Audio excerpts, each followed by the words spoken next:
All right, guys, I need your help big time here. The name's Jason, and I've been married to this chick, Brittany, for 8 years now. We met back in college, hit it off instantly. She was a total babe. After dating for a few years, I popped the question and we got hitched. I thought everything was going great between us up until recently. Boy, was I dead wrong. A few months ago, Brittany started acting shady as hell. She was practically surgically attached to her phone, sneaking away to take calls, and getting pissed off if I even asked who she was talking to nonstop. At first, I brushed it off, thinking it was just work stress or some petty drama with her friends. But nah, turns out it was way more messed up than that. She started coming home stupid late from the office all the time. Her excuses were weak sauce, like, I had to finish up a big project, or my boss needed me to work late prepping for a meeting. Total BS. I called her out on it, and she'd go nuclear, screaming that I was an untrusting, controlling asshole. Gaslighting 101. That's when the lies really kicked into high gear. Brittany would make up these insanely detailed stories about where she'd been, who she was with, but the facts never lined up right. She'd flat out contradict herself or forget what lie she'd fed me before. Deep down, I knew something sketchy was happening, but I didn't want to admit the ugly truth to myself. Look, I'm no angel, but cheating is a whole other evil level, and Brittany was so damn blatant and shameless about it too. She had zero qualms about lying right to my face every single day. And get this, she was screwing around with her fucking boss. Can you believe that? Hoping to get some promotion by being his little office mattress makes me want to puke just thinking about it. I tried not to see the signs, but they were getting too damn obvious that Brittany was cheating on me. She was glued to her phone 24/7, coming home stupid late from work with lame-ass excuses, just acting shady as overall. Deep down, I knew she was stepping out, but actually admitting that harsh reality to myself? No way, bro. We'd been together since we were high school sweethearts, talking almost a decade of dating and being married. Wrapping my head around her betraying me like that was impossible. So I made up any excuse I could think of. She's stressed from her job, she needs some alone time, blah blah, fucking blah. Anything to avoid facing the truth I didn't want to see. Well, that god-awful reality hit me like a ton of bricks the day I caught Brittany naked and banging some other dude. I knocked off work early thinking I'd surprise my girl, you know? Picked up her favorite pizza, grabbed a bouquet of flowers, the whole cheesy romantic shebang. But when I walked through the door, I heard these loud-ass noises coming from our bedroom. Groaning, grunting, the damn bed slamming against the wall. For a split second, I actually thought maybe Brittany had just cranked up some porno flick and was taking care of herself while I was gone. But then it clicked that there were two distinct voices mixing together, hers and some random guy's. That's when I felt like I'd taken a Louisville Slugger straight to the balls. I threw that bedroom door open to the most gut-wrenching sight of my fucking life. My wife, butt-ass naked, going full reverse cowgirl on some stranger's dick. I shit you not, bros. This was XXX material, plain and simple. She had her legs bent back, wrapped around this asshole's sweaty back, just riding him for all she was worth while he drilled up into her hard. Soon as they caught sight of me, they froze like a couple of deer in headlights with these dumb, shocked looks on their ugly mugs. You could have heard a pin drop as the tension swelled up thicker than New England clam chowder. Finally, this piece of garbage awkwardly rolls off my wife, scrambling around like a bitch to cover his junk with a pillow. Jace, man, I'm so sorry. This ain't what it looks like, he babbled out, like I was dumb enough to buy that weak shit. Yeah, fucking right, it wasn't exactly what it looked like, dickhead. I didn't even stick around to hear whatever bullshit story Brittany was no doubt cooking up to try and justify her cheating ass. I just spun right around and booked it out of there before I lost my shit completely. An apocalyptic rage storm was raging inside me. I had just witnessed the ultimate kick-in-the-nuts betrayal with my own 2 eyes. I peeled out and drove straight to the nearest dive bar, slamming whiskeys until I was drunk as a skunk. I just kept pounding them back one after another, hoping that searing burn would dull the gut punch of pain and make those nasty-ass visuals stop replaying on a loop in my brain. It didn't f***ing work worth a damn, but at least the booze numbed me up enough to stop me from having a total f***ing meltdown right then and there. How could she do this shit to me? To us. How could Brittany, my wife, my goddamn soulmate, and the one person I loved most in this whole world, completely betray me and stomp all over our vows like they were nothing? After all those years together, all the promises we made, all the dreams we shared about marriage, starting a family, growing old side by side, she just pissed it all away for some cheap sexual thrill with a dude she didn't even fucking know. I worshipped the ground that woman walked on. She was my partner, the mother I wanted for my future kids. But now I didn't even recognize this selfish, cold-hearted bitch who so carelessly shredded my heart into pieces. That blinding, knee-buckling rage slowly melted into this deep, chilling sadness that crept into my very bones. You ever experienced a soul-crushing, brutal-as-hell heartbreak before? It's this hollowing physical ache that starts smack in the center of your chest, and then it just spreads out like a cancer until your whole body and mind are utterly consumed by misery and despair. Questioning if you'll ever really be able to heal and be okay again. That's the isolating, f***ed up place I was trapped in, drowning in an endless ocean of betrayal, using every ounce of strength just to keep my head above water. Once I finally sobered up and dragged my sorry ass back home, I immediately started packing a bag to get the f*** out. No way was I staying under the same roof as Brittany after seeing the full extent of her disgusting affair burned into my brain. I crashed on my buddy's couch for the next couple weeks, just an empty, useless shell of a man going through the motions in a daze. Those first few weeks were hands down the darkest, most miserable times I've ever dragged myself through in my whole life. I was numb, doing the bare minimum to show up for work and life while pretending I was A-okay, when in reality I was this gasping, bleeding wreck on the inside just getting by minute to minute. But the nights, man. The nights were the fucking cruelest. I'd just lie awake for hours, torturing myself by replaying those nasty images over and over, wondering how long Brittany had been getting railed by that scumbag, if our whole relationship was one big fat lie. The harsh reality? Brittany clearly didn't give a single fuck about me or the sacred vows we took on our wedding day. She shamelessly and disrespectfully betrayed every promise, every ounce of trust, our entire marriage, all for some cheap sexual kicks with a guy whose name she probably didn't even know. And that level of ice-cold, calculated deception and betrayal just left me feeling completely worthless and hollow inside. On my worst nights, I seriously questioned if I'd ever be able to climb out of that pit of despair, if eating a bullet would be the only way to finally stop the agonizing pain. Those first few weeks were a total living nightmare, but I eventually knew I had to start picking up the pieces of my shattered life. I was a broken down, pathetic mess, unkempt, unshaven, reeking of booze and pure misery, stumbling into work unfocused and out of it, putting in the bare minimum effort before coming back home to numb myself with more alcohol. It was a toxic, never-ending cycle straight from hell that was only dragging me deeper and deeper into the abyss. My buddy Chris and his wife did their best to be supportive, telling me the pain would ease over time as long as I stayed strong. But how the fuck could the gaping wound in my heart ever heal? My life, my whole world as I knew it, was over. The woman I loved more than anything, the one I wanted to grow old with and share forever, had ruthlessly betrayed me in the cruelest, most devastating way imaginable. How does a man ever recover from having his heart and soul shattered into a million pieces like that? After a couple more weeks of wallowing in self-pity and despair, enough was finally enough. I couldn't keep living like this empty, wasted shadow of my former self. I had to claw my way back, rebuild my life, and show Brittany and the whole goddamn world that she didn't completely destroy me. So I made the brutally hard but necessary first steps. First up was purging every single trace of my cheating ex-whore of a wife from my surroundings.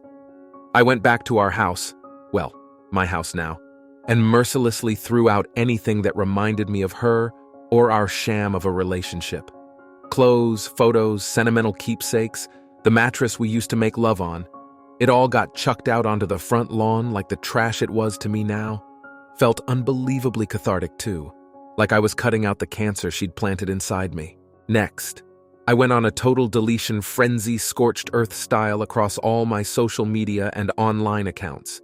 Got rid of any pics of Brittany, blocked and unfollowed that liar's accounts across every possible platform. Shit. I even changed my email address and cell number so that treacherous snake couldn't ever slither her way back into my life.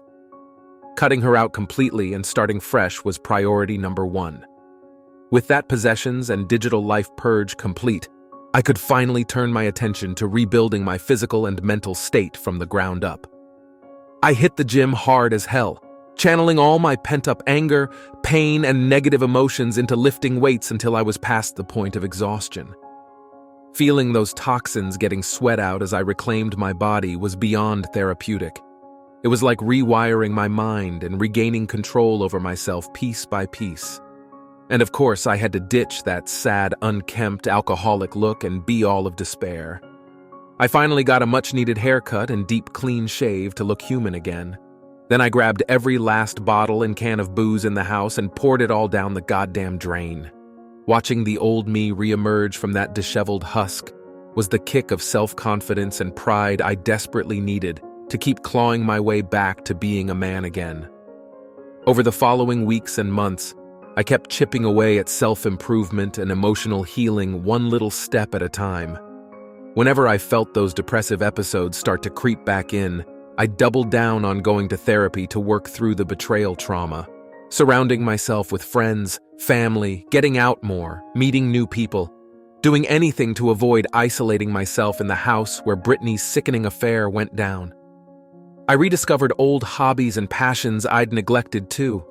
Hitting up the driving ranges and batting cages, dusting off my camping and fishing gear, really throwing myself back into watching my favorite sports teams and movies. Any little thing to bring those small sparks of joy and normalcy back into my life. Nights that would have been spent moping around, torturing myself by replaying her betrayal, were instead spent out exploring new places, flirting with new women, and slowly reclaiming my independence. In this really weird, unexpected way, being so brutally betrayed and dragged to the depths of rock bottom ended up low-key being the biggest blessing in disguise of my life. Getting cheated on is a special kind of pain that's unimaginable until you experience it firsthand. But I'll be damned if I was going to let Brittany's sickening actions keep me down forever in that nightmarish pit of misery and despair. Through sheer force of will and determination, I clawed my way back out into the light inch by painful inch. Was the road to healing and becoming whole again soul-crushingly hard? Filled with dark nights where I'd completely break down in uncontrolled rage or sadness? Abso-fucking-lutely. There were plenty of times I'd get blind drunk and just lash out, punching walls, throwing and breaking shit while screaming out every vile name for Brittany I could think of. Or I'd get hit with these sudden, immobilizing waves of grief so intense I'd find myself collapsing to the floor in a pathetic, blubbering mess, questioning where I went wrong and how I could have been so naive. But eventually, slowly but surely, the light at the end of that endless nightmare tunnel got brighter. Those massive, gaping holes she'd torn in my heart and self-worth started finding ways to mend themselves. The colossal weight of anger, grief, and betrayal that had been suffocating me eased more with each passing day until it was this manageable pebble that I could carry. I still hadn't fully healed from the soul-ripping devastation Brittany caused, but I was finally rediscovering my own strength, self-belief, and identity as a man. And you know what proved to be the final nail in the coffin? The moment I knew for sure I was going to be more than okay? Getting a random, snotty voicemail from Brittany one day, bawling her eyes out and desperately begging for my forgiveness. I'll never forget that voicemail from Brittany. It was 1.5 years after I'd kicked her cheating ass out of my life. I was doing better than ever, had reclaimed my confidence and zest for living again. Just coming off a fun weekend camping trip with the boys when I checked my phone and saw the missed call. At first, hearing that familiar voice made my blood run ice cold all over again. My heart started pounding out of my chest as flashes of her ultimate betrayal reverberated through my mind like a bad PTSD episode. I almost didn't even listen to the message, ready to just immediately delete it and delete her from my thoughts once and for all. But then, Curiosity got the better of me. I hit play, bracing myself for whatever new wave of hurt or mind-fuckery she was trying to drag me back into. And there it was, Brittany absolutely losing her shit and bawling her eyes out in between snot-drenched words. Jason, I'm so sorry. I was a stupid, ugly whore who made the biggest mistake of her life. I need you back, baby. I need your forgiveness. I'll do anything. Please just call me back. I'm begging you. I had to immediately pause and collect myself after hearing that message, because I was laughing so goddamn hard. Not in the deranged, depressed way I used to laugh at the horribly dark situation I was in. This was deep, guttural, cleansing laughter that came bursting up from my very core, the kind of laughing so hard you can't breathe type of shit.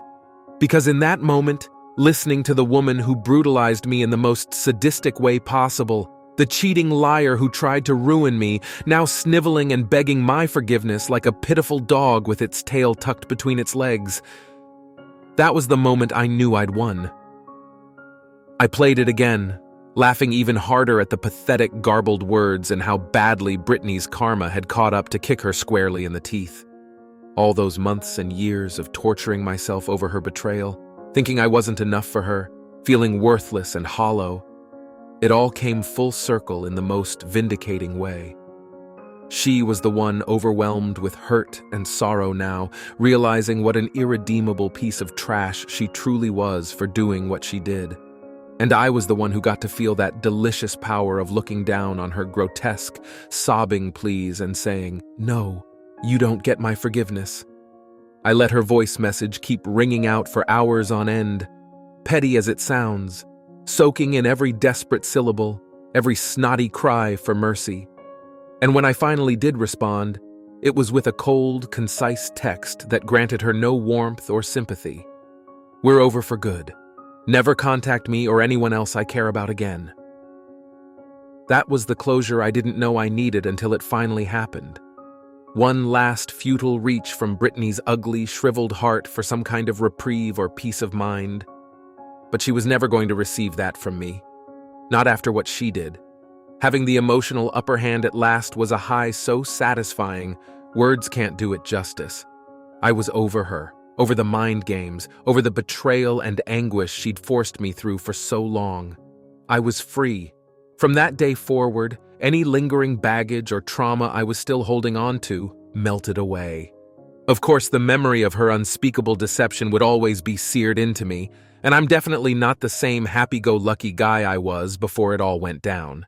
You can't go through a life-shattering event like being cheated on and not come out of it a bit jaded, with an edge you didn't have before. But at the same time, that edge is what's pushed me to be a stronger, sharper, more respectful and self-assured man. I know my worth and what I bring to the table now in a way I never could have without being dragged through the darkest period of my life. I'm wiser to the bullshit some people are capable of, always staying vigilant, but not letting my guards down too much. Trust is harder to give out, even to the seemingly great new woman I've started seeing. But that's okay. She understands where I'm coming from. The truth is, being cheated on was undoubtedly the most traumatic, life-altering experience I've ever had. And I wouldn't wish that level of anguish and despair on my worst enemy. It rocked me straight down to my foundations as a person, forced me to question everything about myself and life as I knew it. Some nights, I still feel pangs of leftover hurt and sadness creeping in, worrying if I'll ever be able to give my whole heart to someone again without the nagging fear of having it shattered. But then, I remember that voicemail from Brittany, begging for me back after she so carelessly took a wrecking ball to my everything. And it centers me again. Reminds me that she's the one permanently stained with being a trash human being undeserving of an ounce of forgiveness. Not me. I overcame her bullshit and am focused on moving forward as a better man. So yeah, getting cheated on by my wife was the hardest battle I've ever had to fight. And even though I still bear those scars, I'm the one who claimed the final victory by rising up and reclaiming my life. No more dwelling on the past, or letting what she did control my future in unhealthy ways. I dusted myself off, did the work to become whole again, and am embracing this new chapter as a free man with endless potential. And that's something Brittany will never be able to take away from me again. Those first couple of years after the whole Brittany saga were definitely a journey of ups and downs as I worked to rebuild my life and sense of self. Bouncing back from being cheated on was one of the biggest challenges I've ever faced, no question. But I remained determined to not let her despicable actions define me or hold me back from being happy again. There were still tough days where I'd get hit with overwhelming sadness out of nowhere. Maybe a song or place would trigger memories of what I thought was my forever love with Brittany. Those gut punches never really went away completely, and there was always that nagging voice of doubt in the back of my mind anytime I started catching feelings for a new girl, wondering if I was destined to be betrayed and have my heart shattered yet again. But over time, I got better and better at shutting down those pain loops before they could consume me.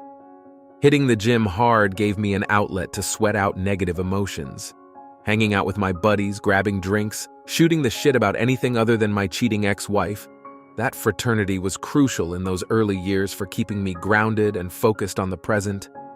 Meeting new romantic prospects definitely helped jolt me out of the darkness too, even though it was terrifying at first. Getting back out on the dating scene after what I went through was nerve-wracking as hell in the beginning. I'd be a trembling, sweaty mess, imagining every new woman was going to f me over just like Brittany did.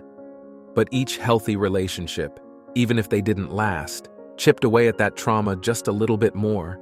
One fling that really sticks out was with this hotter-than-hell yoga instructor named Gina. She was stunning, tight-bodied with killer curves, the whole package. We matched on whatever dating app was hot at the time, met up for drinks, and immediately hit it off.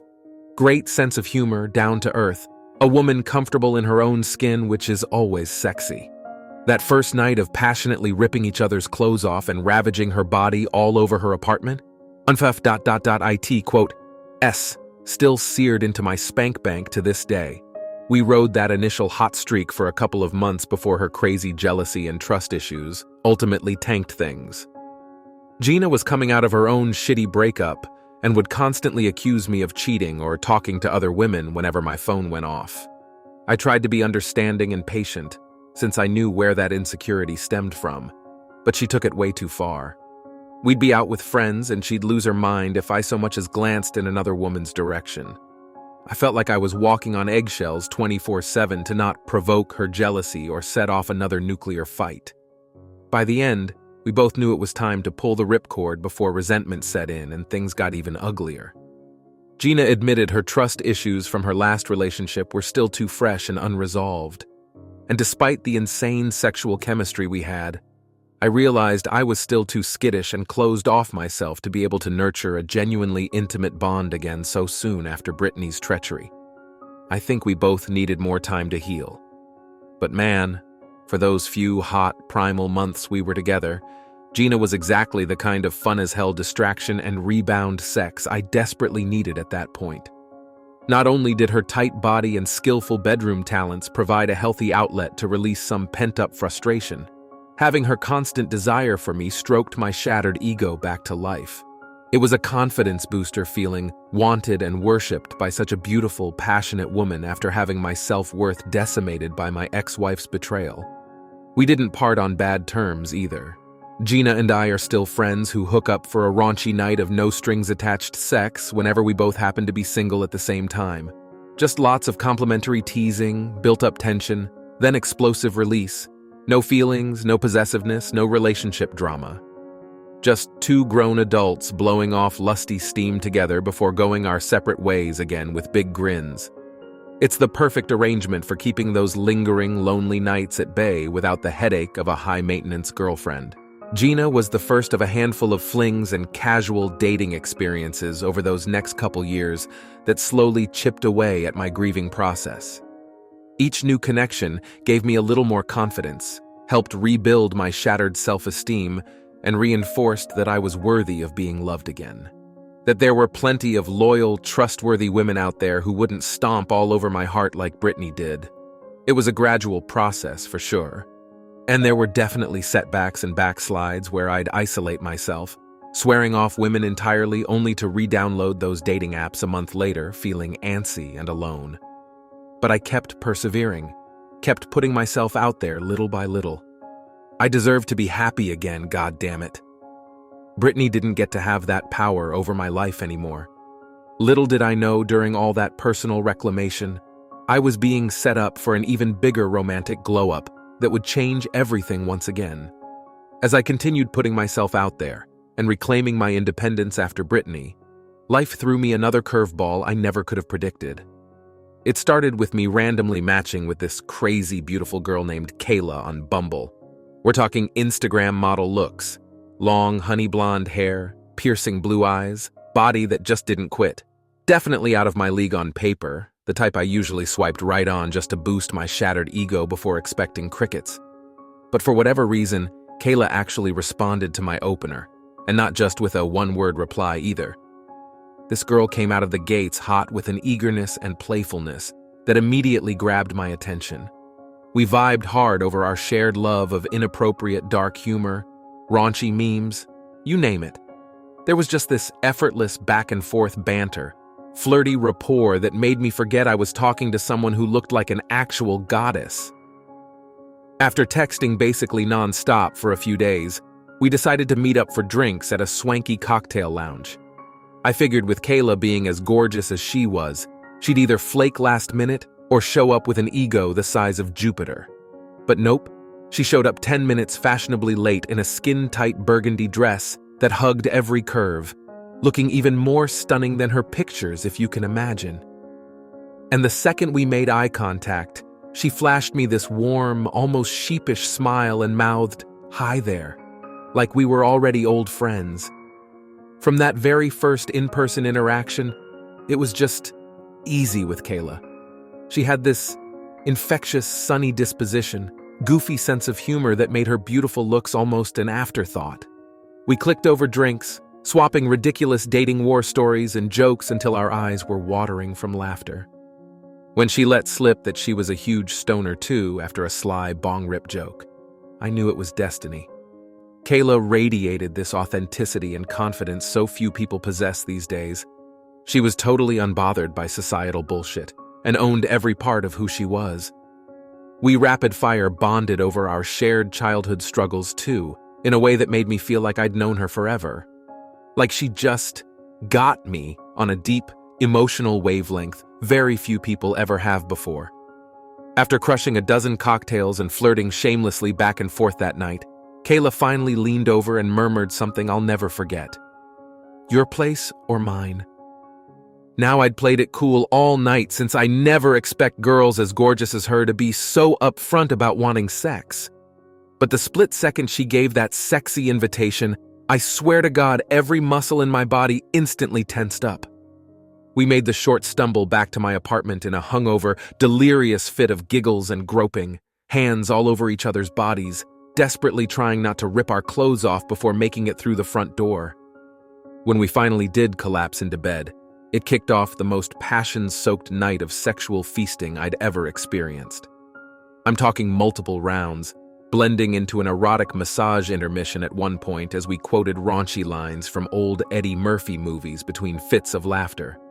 But then, somehow always finding our way back to more fiery, tantric sex, our bodies moving in this intuitive rhythm, all culminating in one last gut-punch orgasm before we passed out tangled up in a sweaty pile of limbs shortly after sunrise.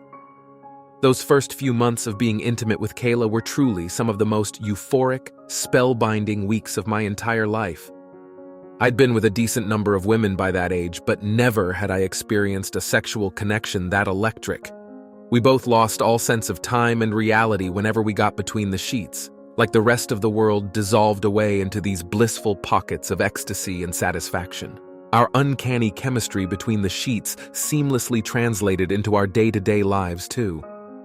Kayla and I were partners in crime, egging each other on, pranking friends and strangers, constantly cackling over inside jokes or silly voices.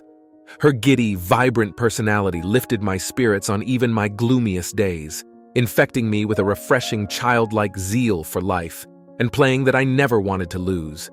We'd binge smoke heaps of potent weed together, order repulsive amounts of Taco Bell, and spend entire days nestled on the couch watching nostalgic cartoons until our faces cramped from laughing so hard. Or we'd act on every impulsive urge that struck. Spontaneous road trips to weird roadside Americana attractions, spur-of-the-moment sexy photoshot adventures, dropping everything to find some random underground rave to dance the night away, shameless and uninhibited. It was pure, uncomplicated fun and intimacy, in a way I hadn't experienced since college. For those first few months, Kayla awakened parts of my heart and spirit that had been locked away in the dark ever since Brittany's deception and betrayal. She reminded me how to live completely in the moment and savor each day's simple joys again without worrying about some devastating other shoe dropping. I was utterly, deliriously enamored in ways I didn't think were possible post-trauma. Of course, part of me was still petrified about letting myself fall too hard again. There was always that nagging, doubtful voice in the back of my mind, wondering if Kayla was too good to be true.